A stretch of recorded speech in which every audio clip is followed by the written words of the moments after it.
News Kannada ವಾಹಿನಿಗೆ ಸ್ವಾಗತ. ದಾಂಡೇಲಿ ಮುಖ್ಯ ರಸ್ತೆಗಳು ಹಾಳು ಬಿದ್ದಿವೆ. ಸಾರ್ವಜನಿಕರ ಗೋಳು ಕೇಳವರು ಯಾರು? ದಾಂಡೇಲಿ ನಗರದ ವಾರ್ಡ್ ನಂಬರ್ 1 ಗಾಂಧಿನಗರದ ಆಶ್ರಯ ಕಾಲೋನಿಯ ಮುಖ್ಯ ರಸ್ತೆಯು ತುಂಬಾ ಹದಗೆಟ್ಟಿದೆ.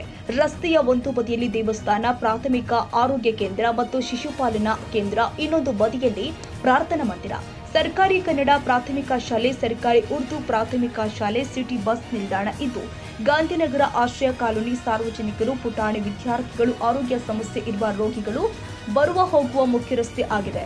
ರಸ್ತೆಯಲ್ಲಿ ಸರಿಸುಮಾರು 1 ಫೂಟ್ ನೀರು ನಿಂತಿದ್ದು ಶಾಲಾ ಮಕ್ಕಳು, ರೋಗಿಗಳು, ಸಾರ್ವಜನಿಕರು, ಬಸ್ಸು ವಾಹನಗಳು ಓಡಾಡೋದು ತುಂಬಾ ಕಷ್ಟಕರವಾಗಿದೆ.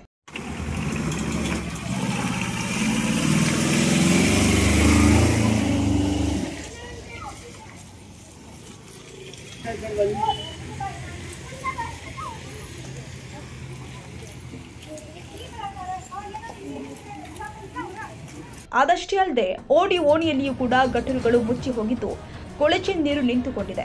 ಇದರಿಂದ ಸಾಂಕ್ರಾಮಿಕ ರೋಗಗಳು ಹೆಚ್ಚಾಗುವ ಸಾಧ್ಯತೆ ಇದೆ.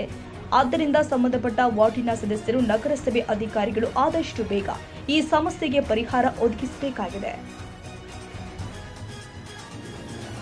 ತಾಜಾ ಸುದ್ದಿಗಾಗಿ MTV ನ್ಯೂಸ್ 24x7ಗೆ ಸಬ್ಸ್ಕ್ರೈಬ್ ಮಾಡಿ ಮತ್ತು ಬೆಲ್ ಐಕಾನ್ ಅನ್ನು ಒತ್ತಿ. ತಪ್ಪದೇ ಲಿಂಕ್ ಶೇರ್ ಮಾಡಿ.